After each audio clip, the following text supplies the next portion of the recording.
So this is question number 3. So we have a circuit here with 8 LEDs and we have a switch and we have LEDs here. Take note of the NOT gate here, which means if you want to turn it on you need to give logic 0, because the LED anode is connected to the output of the NOT and the cathode is connected to the ground, so which means you need to give logic 0 so that the NOT gate will convert it to 1 and will turn on the LED. So this is the slight trick here. You need to provide logic 0 to turn it on. So let us look at the question. Figure 3 illustrates a schematic diagram of a running light. The mechanism of the running light is such that the first LED will be turned on for only 1.5 seconds before it turns off. Then the LED adjacent to it will turn on for 1.5 seconds before turning off. The on-off pattern continues for all LEDs, making the light seems to move from bottom to top on the figure. When switch button is closed means it is pressed, the interrupt is triggered and the LEDs are off. Configure switch as low priority interrupt. So here are some instructions. What you are required to do: write a subroutine for 1.5 second delay using timer 0 module and give appropriate name for the subroutine, assuming that PIC18 is running with a 10 MHz crystal oscillator. So we have a few key points here: 1.5, and you have to use timer 0, and you are given 10 MHz crystal oscillator. Show all calculations. And then B is write an interrupt service routine for the switch using A and B. Write the main program for this program. So let us do the first one. We need to do a subroutine for 1.5 second delay using timer. So that's the first one. Let's do A. So because we are using the timer, we have to use the formula 1 over the frequency oscillation times 4 times pre-scaler multiply with the required clock cycle equals to the required time delay. So this is the formula that we're going to use. So we already have this value, which is 10 MHz. We need to choose the prescaler.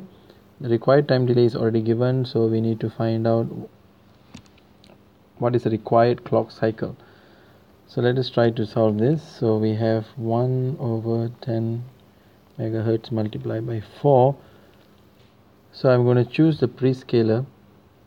This is timer 0. So if we go here in chapter 8, we can see I see timer 0 register. So we have this is timer 0.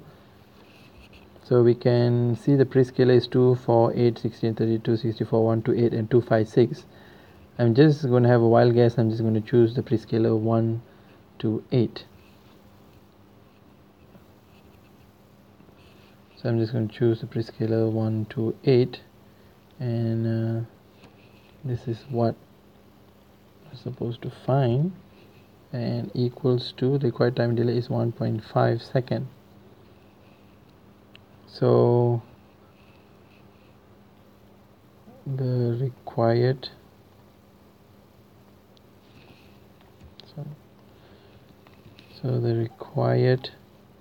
clock cycle is equals to, you get 29,297. So what this means is that with 10 megahertz frequency and with the prescaler 1 to 8, we will need 29,297,000 clock cycles to achieve 1.5 seconds. That's what it means. So this is the number of clock cycle that it will take to generate 1.5 second delay. So what we have to do, we have to find out what is the value that we need to load into the timer 0 low and timer 0 high. So in order for us to do that, we know that the maximum value that the timer which can go in 16-bit is 65,535 clock cycles. You need to minus with 29,000 and you will get 36,238. So this indicates that if you see the whole cycle of a clock, it will start from 0 and it will go maximum until 65,535. But we need to start our timer from this value. We need to start from 36,238. Why? Because from this value until here we will take 29,297 clock cycles, and as we all have learned in class, when it reaches the maximum it will roll over, which will cause the timer 0 flag to become 1. So, or in other words, it shows that it's end of time. So we need to load this value. So what is this value in hex? This value in hex is hex 8D 8E. So we'll keep this value aside because we need to load this value. This is our starting of our count, timer count. So this is one part where we did the calculation to find out how much is the clock cycle that is required to generate 1.5, and then we minus with the maximum value, which is 65,535, to get the starting. This is to get the starting value. So this is the starting value, so we managed to get that. Next thing is we need to configure timer 0. That is done in Tokon. So as we learn in class that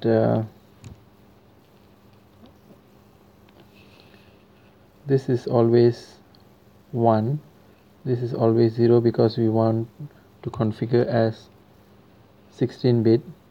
This is always also 0, because the timer 0 clock source select always will be instruction cycle clock as a timer, because we're using it as a timer, not as a counter.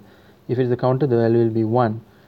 And timer 0 source edge select bit, this is related to this is actually related to this one, but because this one we have selected 0, this is actually don't care, but nevertheless we'll just keep it as 0. PSA stands for prescaler assignment bit. Yes, we are assigning the prescaler, so the value should be 0. So by default the upper 5 bits always have this value of 1 0 0 0 0. The last 3 bits is referring to the prescaler. Since we have chosen prescaler value of 1 to 8, so we'll get the value of 1 1 0. So what is this value in hex? This is actually hex 8. This is 8. This whole thing is 8, and this is 6. So we need to load hex 06.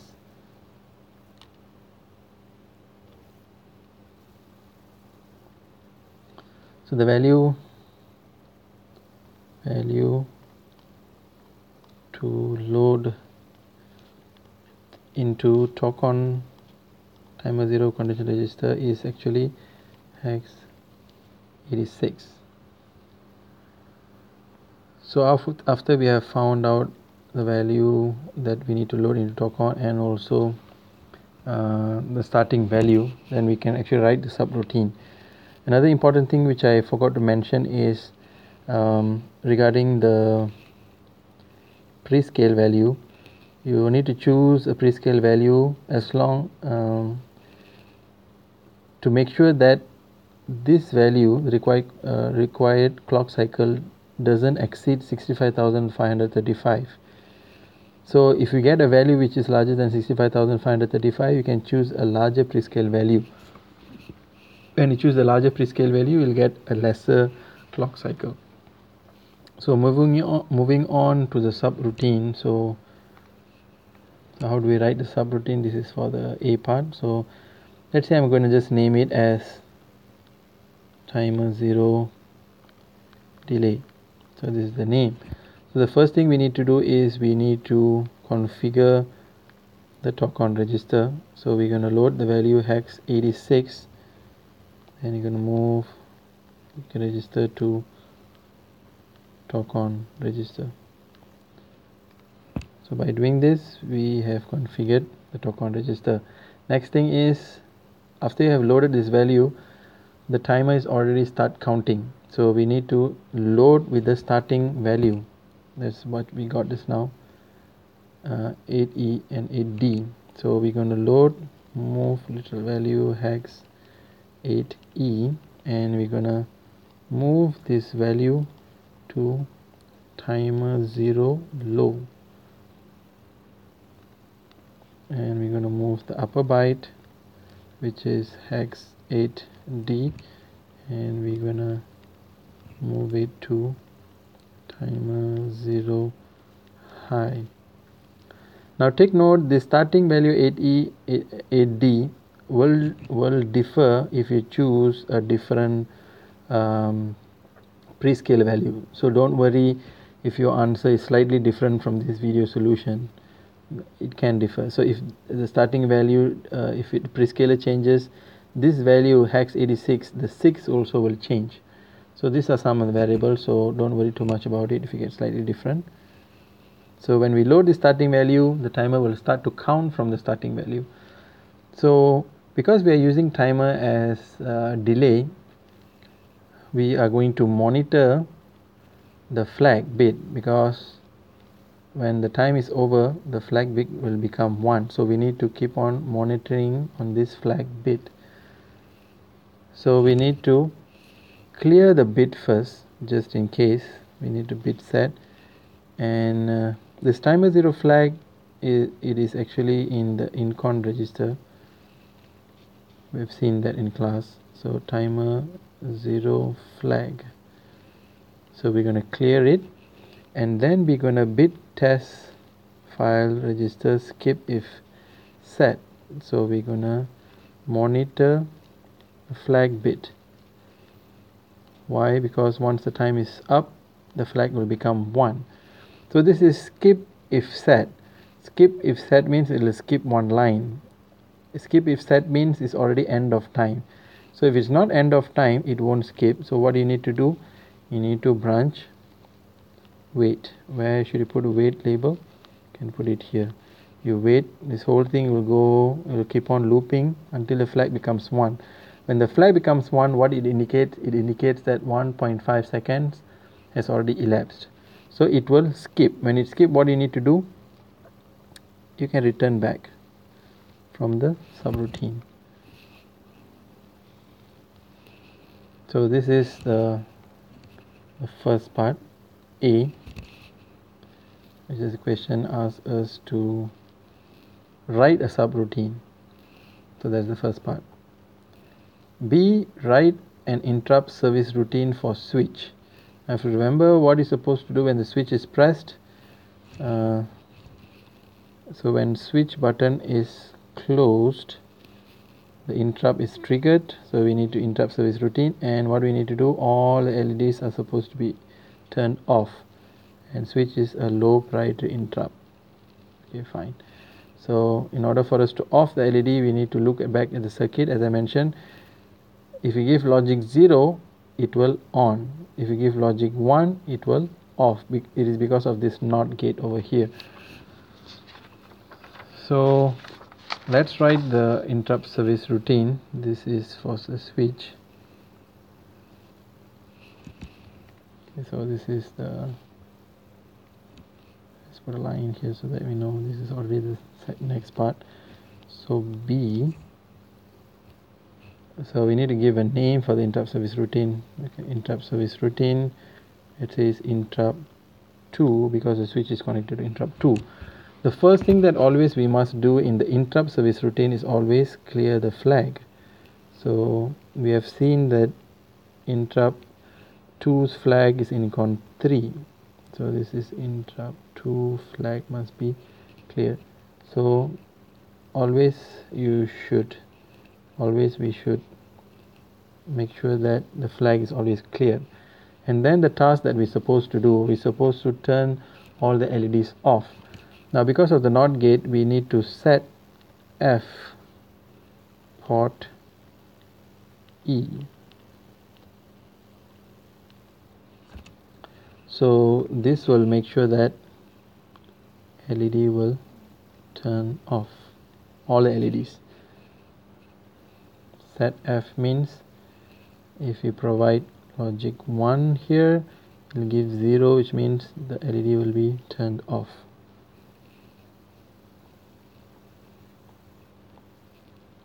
So this is just only one task that we're supposed to do, so we don't have any other task. After that, what we do, nothing else for us to do in the interrupt service routine, so we return from interrupt. So that's all. Is quite simple, and the marks allocated for it is also, I think, yeah, it's only 4 marks, so it's a small one. And the part C, using A and B, write the main program for this program. So you have to write the full program for this. So this part is per line, so we know this is done. So this is part C. So because this is the main program, we need to start writing from the program start template. So we're going to have origin hex 00, we're going to have go to start. This is quite standard. Now this is low priority interrupt, so the high priority interrupt vector will be remained untouched. So we'll only have the next one, which is origin hex 18. Because we do not know how much space to leave, we're just going to use go to the same name which we have given, interrupt service routine int2. So we are done with the program start template. We can continue with the main program. So we're going to write start. So what is the first thing we need to do? Because we have ports, we need to configure the port. And the, in terms of ports, only port E need to be configured as output, and this particular pin, we are not configuring it as a normal digital input output, we are configuring it as interrupt. So therefore we will do the interrupt configuration after we have configured the port. So how do we make it as output? Sorry.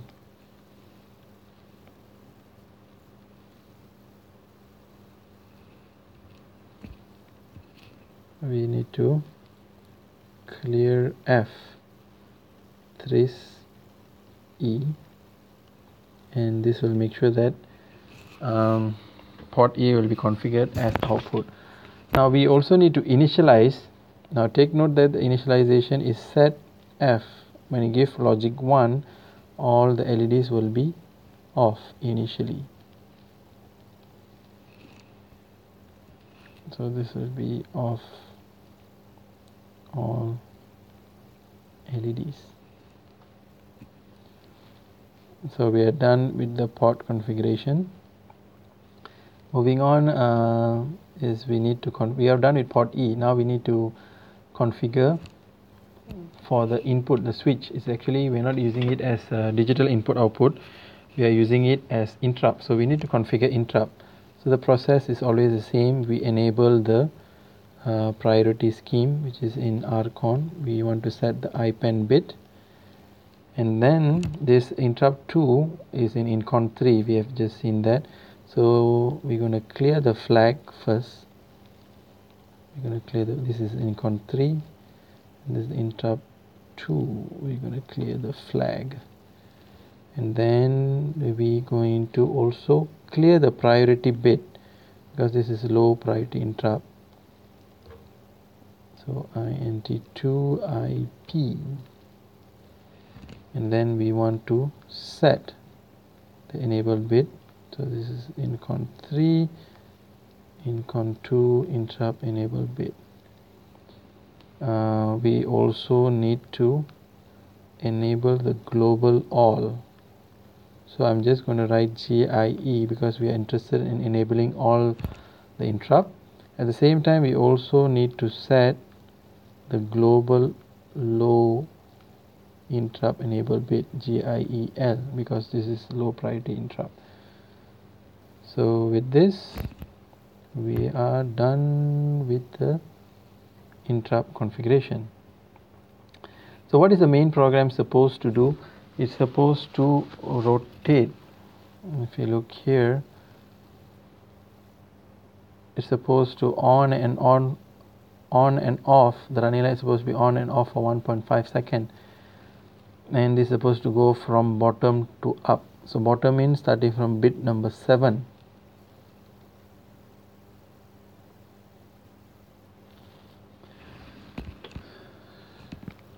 So what we do, we clear port E bit number 7. This will turn on the bottom or the most bottom LED. And then what we're going to do is we're going to move this content of we're going to move this content of port E. We're going to copy it again, mistake. We're going to copy it to another special function register product L. I'll explain the reason why we have to do that. So we can just copy this, and then what we're going to do, we need to turn it on for 1.5 second, which is we already done the timer 0 delay. So we have a call part, so call the delay. After you call the delay, what is supposed to do is supposed to off. So therefore we are going to off all LEDs by writing set F port E. So when we set F port E, all the LEDs, so the sequence is like this. The lowest LED or in the 7th bit will be on for 1.5 second, and then all will be off for 1.5 second, and then the subsequent LED, which is the 6th LED, will be on for 1.5 second. So because we're doing this set F port E, it means that we cannot rotate on port E. We will lose the data because we already set F port E. That's why we wanted to copy the previous value of port E into product L. So we set F port E, and what we do, we call the timer 0 delay, so it will be off for 1.5 second. After we off for 1.5 second, what we supposed to do, we supposed to on the 6th one. So what we can do, we can use rotate right not through carry, because we are doing from bit number 7 until bit number 0. Since this movement is moving to the right, so we are going to rotate right not through carry, and we're going to rotate right in product L. And so earlier the first part is the 7th bit is actually 0, so it will be something like this: 0 1 1 1 1 1 1 1, and we have saved this in product L.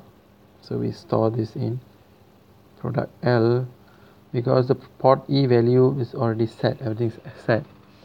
So when we write like this, it means that this bit number 7 is on, because of the NOT gate. And when we rotate right not through carry, what happens is everything is rotated to the right. So this one comes here, everything gets pushed, so it will become 1 0 1 1 1 1 1 1. So from the 7th bit now is moved to the 6th bit, so the 6th bit will turn on. So that is the principle. So after we have rotated in product L, we need to copy this from product L to port E. because the earlier condition of port E was all off. So now after rotating we need to load to port E so that the 6th bit will be on. And for how long this need to be on? For 1.5 second delay. So we're going to use branch repeat, and this repeat we are going to write it here, so that this is how the sequence goes.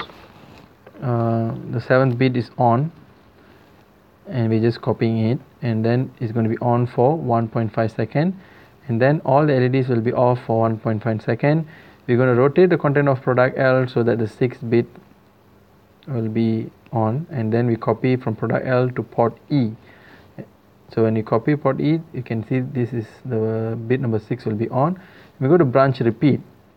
So now here is on, and it will on for 1.5 second delay, and then it will off for 1.5 second, and this whole thing will keep on looping infinitely. So when the switch is pressed, what happens when the switch is pressed? Immediately it will come here and it will go to interrupt service 2, which is here. So it will clear the flag and it will set port E, means all the lights will be off, and then return back from the main program, and it will continue the subsequent cycle.